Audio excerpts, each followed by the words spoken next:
أعوذ بالله من الشيطان الرجيم. بسم الله الرحمن الرحيم. أمن خلق السماوات والأرض وأنزل لكم من السماء ماء فأنبتنا به حدائق ذات بهجة ما كان لكم أن تنبتوا شجرها أإله مع الله بل هم قوم يعدلون. صدق الله العظيم. اللهم صل على محمد وعلى آل محمد كما صليت على إبراهيم وعلى آل إبراهيم إنك حميد مجيد. اللهم بارك على محمد وعلى آل محمد كما باركت على إبراهيم وعلى آل إبراهيم إنك حميد مجيد. 20ویں پارے کا آغاز ہو رہا ہے. سورہ نمل کی آیت نمبر 60 سے درس کا آغاز ہے. 19ویں پارے کے آخری میں اللہ رب العزت کا ارشاد گزرا ہے کہ اللہ خیر اما یشرکون، کہ اللہ بہتر ہے یا تمہارے بت بہتر ہے.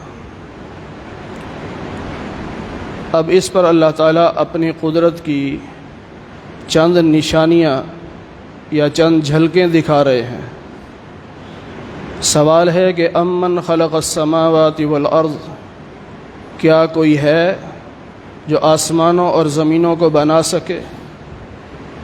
وَأَنزَلَ لَكُم مِّنَ السَّمَاءِ مَاءً، اور آسمان سے پانی برسائے. فَأَنبَتْنَا بِهِ حَدَائِقَ ذَاتَ بَهْجَةٍ، ہم نے ہی اس پانی کے ذریعے سے گھنے جنگلات بنائے. تمہارے اختیار میں نہیں تھا کہ تم ایک درخت بھی پیدا کر سکتے. اَإِلَٰهٌ مَّعَ اللَّهِ، کیا اللہ کے ساتھ کوئی اور ایسا ہے جو یہ کام کر سکے؟ یعنی تمہارے بت یہ کام نہیں کر سکتے. اور دوسرا مطلب یہ سمجھایا کہ ہم جو سمجھتے ہیں نا کہ بس اللہ کے سوا عبادت کے لائق کوئی نہیں، الہ کا معنی معبود کر دیتے ہیں، جبکہ یہاں سمجھا جائے تو یوں کہا جائے گا کہ اللہ کے سوا آسمان و زمین کا بنانے والا کوئی نہیں، اللہ کے سوا بارش برسانے والا کوئی نہیں، اللہ کے سوا جنگلات بنانے والا کوئی نہیں. بل ہم قوم یعدلون، لیکن لوگ پھر بھی اللہ کے ساتھ شرک کرتے ہیں. امن جعل الارض قرارا، کیا اللہ کے علاوہ کوئی ہے جس نے زمین کو قرار بخشا ہو؟ نیچے پانی ہے تو پانی پہ کوئی چیز ہو تو وہ ہلتی ہے، جس طرح پانی ہلتا ہے تو زمین نہیں ہلتی. تو کون ہے جس نے زمین کو قرار بخشا ہے؟ وَجَعَلَ خِلَالَهَا أَنْهَارًا، اور کون ہے جس نے زمین میں نہریں جاری کی، پہاڑ گاڑے اور دو دریاؤں کو ملایا اور درمیان میں پردہ رکھ دیا اپنے حکم کا. دو دریا ملتے ہیں، دونوں کا رنگ الگ، دونوں کے پانی کا ذائقہ الگ، بظاہر کوئی پردہ نظر نہیں آتا، پردہ ہے صرف اللہ کے حکم کا. تو یہ اللہ بتا رہے ہیں کہ اللہ کے علاوہ زمین کو قرار کوئی نہیں بخش سکتا، نہریں اللہ کے علاوہ کوئی نہیں چلا سکتا، پہاڑوں کو اللہ کے علاوہ کوئی نہیں گاڑ سکتا، دو دریاؤں کو اکٹھا چلا کر دونوں کے پانی کو الگ الگ اللہ کے سوا کوئی نہیں کر سکتا. اَإِلَٰهٌ مَّعَ اللَّهِ، کیا اللہ کے سوا کوئی ہے جو ایسے کام کر سکے؟ کوئی بھی نہیں. بل اکثرهم لا يعلمون، بلکہ انسانوں کی اکثریت علم نہیں رکھتی. امن یجیب المضطر اذا دعاہ، جب کوئی مجبور آدمی اللہ سے دعا کرتا ہے تو کون ہے جو اس کی دعا کو سنے اور اس کی تکلیف کو دور کرے؟ وَيَجْعَلُكُمْ خُلَفَاءَ الْأَرْضِ، اور وہ کون ہے جس نے تمہیں زمین میں اپنا نائب بنایا؟ اَإِلَٰهٌ مَّعَ اللَّهِ، کیا اللہ کے علاوہ کوئی ہے؟ جو ایسے کام کر سکے، بلکہ یوں سمجھایا گیا کہ الہ کا ایک معنی یہ ہے کہ مجبور کی فریاد سننے والا اللہ ہے اور تمہیں زمین میں اپنا نائب بنانے والا اللہ ہے۔ قلیلا ما تذکرون، لیکن بہت کم لوگ ہیں جو نصیحت پکڑتے ہیں۔ امن یہدیکم فی ظلمات البر والبحر، کون ہے جو تمہیں خشکی کے اندھیروں میں اور دریاؤں کے اندھیروں میں تمہیں راستہ دکھائے؟ وَمَن يُرْسِلُ الرِّيَاحَ بُشْرًا بَيْنَ يَدَيْ رَحْمَتِهِ، اور کون ہے جو بارش سے پہلے ٹھنڈی ہوائیں چلائے؟ أَإِلَٰهٌ مَّعَ اللَّهِ، کیا اللہ کے ساتھ کوئی ہے جو یہ کام کرے؟ یعنی تمہارے بت ایسا کام نہیں کر سکتے، کوئی یہ کام نہیں کر سکتا، اللہ ہی کر سکتا ہے۔ تو الہ کا ایک معنی یہ سمجھا دیا کہ خشکی اور تری کے اندھیروں میں راستہ دکھانے والے کو الہ کہتے ہیں، اور بارش سے پہلے ٹھنڈی ہوائیں چلانے والے کو الہ کہتے ہیں۔ لیکن لوگ پھر بھی اللہ کے ساتھ شرک کرتے ہیں، اور اللہ تعالیٰ اس شرک سے بہت بلند ہے۔ امن یبدأ الخلق، مخلوق کو پہلی بار کس نے پیدا کیا؟ ثم یعیدہ، پھر اسے دوبارہ پیدا کرے گا۔ وَمَن یرزقکم من السماء والارض، اور تمہیں زمین و آسمان سے رزق دینے والا کون ہے؟ یعنی یوں سمجھیے کہ الہ اسے کہتے ہیں کہ جو مخلوق کو پہلی بار پیدا کرے، پھر موت دے، پھر قیامت کے دن دوبارہ پیدا کرے، اور جو تمہیں آسمان اور زمین سے رزق دے اسے الہ کہتے ہیں۔ قل، آپ ان سے کہیے، ہاتوا برہانکم ان کنتم صادقین، اگر تم اس دعوے میں سچے ہو کہ اللہ کے ساتھ اور بھی شریک ہیں تو ذرا پھر کوئی دلیل لے کے آؤ۔ دلیل تو تمہارے پاس ہے نہیں۔ تو یہاں یوں سمجھیے کہ ان آیات میں 5 آیات میں یہ سمجھا دیا گیا کہ اللہ سب سے بہتر ہے، اللہ جیسا کوئی نہیں ہے، اللہ جیسے اختیارات کسی کے پاس نہیں ہیں۔ یہ جو سوال کیا تھا نا اِلٰہ، کہ اللہ خیر اما یشرکون، اللہ بہتر ہے یا تمہارے بت بہتر ہیں؟ پھر 5 آیتوں میں سمجھایا گیا یہ سارے کام کرنے والا اللہ ہے، تمہارے بت کچھ نہیں کر سکتے، لہٰذا اس سوال کا جواب یہی ہے کہ اللہ سب سے بہتر ہے۔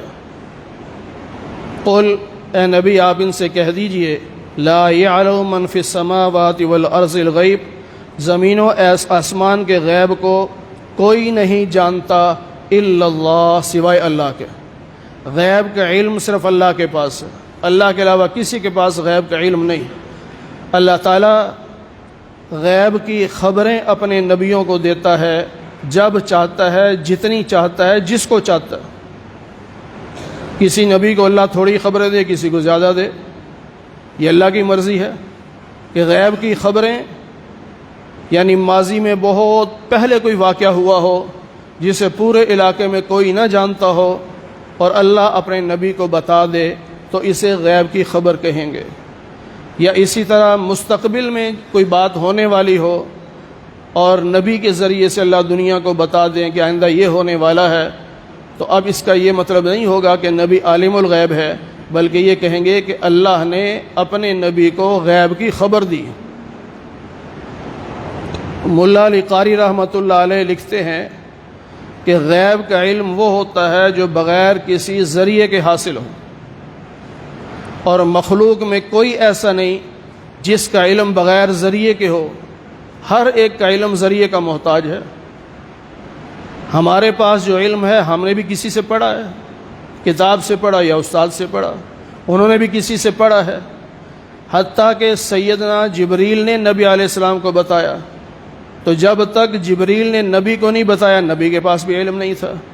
پھر جبریل کا علم بھی اللہ کا محتاج، اللہ نے بتایا تو جبریل کو پتہ چلا، اللہ نہ بتائیں تو جبریل کو بھی پتہ نہیں۔ ایک اللہ کی ذات ہے کہ جس کا علم کسی کا محتاج نہیں ہے، اس لیے عالم الغیب صرف اللہ کی ذات ہے۔ وما یشعرون ایان یبعثون، اور یہ جو تمہارے بت ہیں جن کی تم پوجا کرتے ہو، ان میں تو اتنا بھی شعور نہیں کہ یہ کب اٹھائے جائیں گے، یعنی قیامت کب آئے گی، اتنا بھی شعور ان کے پاس نہیں ہے۔ بل الدار کا علم فی الآخرہ، بلکہ ان مشرکوں کا علم آخرت کے بارے میں تھک گیا، یعنی بہت پرانا علم ہو گیا، کوئی نئی بات ہے ہی نہیں ان کے پاس۔ بل ہم فی شک منہا، بلکہ آخرت کے بارے میں یہ مشرک شک میں پڑے ہوئے۔ بل ہم منہا عمون، بلکہ یہ آخرت کے بارے میں اندھے ہوئے پڑے۔ کافر کہتے ہیں کہ جب ہم مٹی ہو جائیں گے اور ہمارے باپ دادا بھی مٹی ہو جائیں گے، اِنَّا لَمُخْرَجُونَ، کہ ہم قبروں سے نکالے جائیں گے، یعنی دوبارہ زندہ کیے جائیں گے۔ جب انہیں کہا جاتا کہ بالکل ایسا ہوگا، تو مشرک جواب میں یہ کہتے کہ یہ وعدہ ہمارے ساتھ بھی ہوا، ہم سے پہلے ہمارے باپ دادا کے ساتھ بھی ہوا، لیکن آج تک ہم نے دیکھا تو ہے نہیں کہ کوئی زندہ ہو کے نکلا ہو، بس یہ تو پرانے لوگوں کے قصے کہانیاں ہیں۔ اور بھائی اللہ نے وعدہ کیا قیامت کے دن کا، ابھی قیامت تو آئی نہیں۔ قیامت آ جائے اور تم زندہ نہ ہو تو پھر کہنا نا کہ قیامت گزر گئی ہم زندہ نہیں ہوئے، ابھی تو قیامت نہیں آئی، تو ابھی سے کیسے اعتراض کر سکتے ہو؟ پھر اللہ نے نبی علیہ السلام سے فرمایا سیروا فی الارض، زمین میں چلو پھرو، فانظروا، اور دیکھو کیف کان عاقبۃ المجرمین، مجرموں کا انجام کیا ہوا۔ جو اللہ کو جھٹلاتے تھے، اللہ کی باتوں کو جھٹلاتے تھے، یا نبی کو جھٹلاتے تھے، نبی کی باتوں کو جھٹلاتے تھے، پھر ان کا انجام کیا ہوا، یہ ذرا چل پھر کے دیکھو، یعنی علاقوں میں جا کے دیکھو جن علاقوں میں عذاب آیا، اور یا تاریخ پڑھ کے دیکھ لو، یہ بھی تو سیر ہے نا، یہ کتابوں کے ذریعے سیر ہے اور وہ اپنے جسم کے ذریعے سیر ہے۔ تو جو بھی طریقہ آپ کو آسان لگے اس طریقے سے سیر کر کے دیکھ لو، چل پھر کے دیکھ لو کہ مجرموں کا انجام کیا ہوا۔ اس لیے اللہ نبی علیہ السلام کو تسلی دے رہے وَلَا تَحْزَنْ عَلَيْهِمْ، آپ ان پر غم نہ کریں اور ان کی سازشوں کی وجہ سے آپ اپنے سینے میں گھٹن محسوس نہ کریں۔ کافر کہتے ہیں کہ یہ وعدہ کب پورا ہوگا، اگر آپ سچے ہیں تو بتائیں، یعنی عذاب کب آئے گا یا قیامت کب آئے گی؟ تو اللہ نے نبی علیہ السلام سے فرمایا کہ آپ ان سے کہیے عسیٰ، ہو سکتا ہے، ان یکون ردف لکم، کہ وہ قیامت تمہارے بالکل ساتھ پہنچ چکی ہو۔ ردف یہ ردیف سے ہے، اور ردیف کہتے ہیں ڈرائیور کے ساتھ پیچھے بیٹھنے والے کو۔ جس طرح ایک آدمی گھوڑا چلا رہا ہے تو اس کے پیچھے جو بیٹھا ہے بالکل ساتھ جڑا ہوا، اس کو ردیف کہتے ہیں۔ یا آج کل موٹر سائیکل چلا رہا ہے تو اس کے بالکل ساتھ جو پیچھے بیٹھا اس کو ردیف کہتے ہیں، کہ درمیان میں فاصلہ نہیں ہے، بالکل ساتھ ساتھ ہیں۔ تو اللہ فرما رہے ہیں کہ ان سے کہیے ہو سکتا ہے کہ قیامت بالکل اتنے قریب آ چکی ہو جس طرح تمہارے پیچھے سواری قریب بیٹھی ہوتی ہے۔ اور ظاہری بات ہے، نبی علیہ السلام نے بتا دیا کہ اب میرے بعد کوئی نبی نہیں، تمہارے بعد کوئی امت نہیں، اب تو قیامت ہی ہے نا، بس ہمارے بعد قیامت میں درمیان کوئی اور فاصلہ نہیں ہے، بس یہ امت پوری ہوگی ساتھ ہی قیامت آ جائے گی۔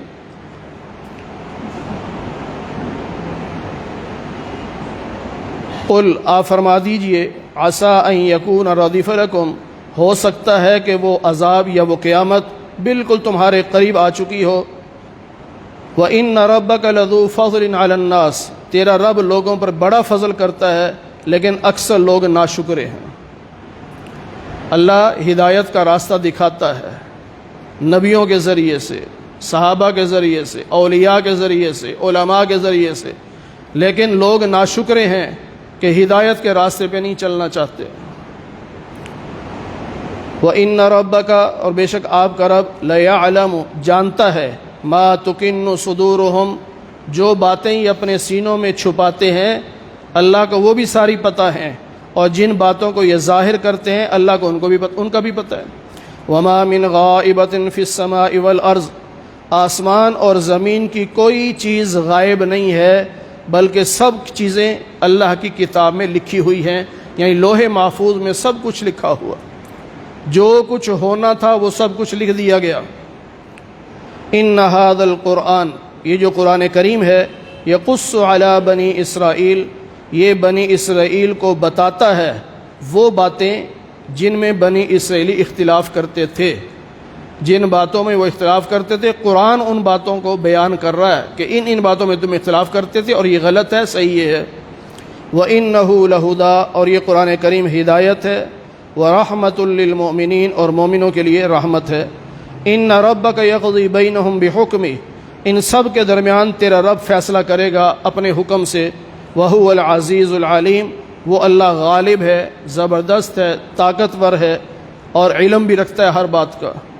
فَتَوَكَّلْ عَلَى اللَّهِ، بس اللہ کی ذات پہ بھروسہ کرو، یعنی کافروں کی باتوں سے پریشان نہیں ہونا، اللہ کی ذات پہ بھروسہ رکھو۔ إِنَّكَ عَلَى الْحَقِّ الْمُبِينِ، بے شک آپ حق راستے پر ہیں، وہ حق راستہ جو بالکل واضح ہے، سب کو پتہ ہے کہ یہ حق راستہ ہے، اس راستے پہ ہمارے نبی چل رہے ہیں، اور جو نبی کی بات مان کے چلے گا وہ بھی حق راستے پہ چل رہا ہے۔ لہٰذا لوگوں کی باتوں کی پرواہ نہیں کرنی، جب سیدھے راستے پہ چل رہے ہو تو پھر بھروسہ اللہ کی ذات پہ رکھو، بس۔ لوگ جو مرضی کہتے رہیں، لوگوں کی پرواہ نہیں کرنی۔ ہاں اگر غلط راستے پہ چل رہے ہیں اور کوئی بتا رہا ہے کہ غلط راستے پہ نہ چلو، صحیح یہ ہے، پھر تو ٹھیک ہے، بات سنو اس کی۔ لیکن جب آپ کو پتہ ہے کہ میں حق راستے پہ چل رہا ہوں، اب لوگ جو مرضی کہتے رہیں، لوگوں کی پرواہ نہیں کرنی، بس سیدھا اپنا سفر جاری رکھنا ہے، تاکہ حق راستے پہ چلتے چلتے ہم اپنی منزل یعنی جنت تک پہنچ جائیں۔ اللہ تعالی ہمیں قرآن کریم کی صحیح سمجھ نصیب فرمائے۔ الحمدللہ رب العالمین والعاقبۃ للمتقین، والصلاة والسلام علی سید الانبیاء والمرسلین وعلی آلہ واصحابہ اجمعین۔ اے اللہ ہم سب کے صغیرہ کبیرہ گناہوں کو معاف فرما۔ اے اللہ درس قرآن کو اپنی بارگاہ میں قبول فرما۔ اے اللہ بیماروں کو صحت کاملہ نصیب فرما، بے روزگاروں کو حلال رزق نصیب فرما۔ اے اللہ جتنے مسلمان دنیا سے جا چکے سب کی مغفرت فرما دے۔ اے اللہ سب کو جنت الفردوس میں اعلیٰ مقام نصیب فرما دے۔ اے اللہ جس طرح آج ہم آپ کے گھر میں آپ کے قرآن کے نام پر اکٹھے ہیں، اے اللہ ہم سب کو جنت میں بھی اکٹھا فرما دے۔ اے اللہ محض اپنے فضل و کرم سے حضور نبی پاک صلی اللہ علیہ وسلم کے صدقے سے ہماری دعاؤں کو قبول فرما لے۔ وصلی اللہ علی النبی الکریم برحمتک یا ارحم الراحمین۔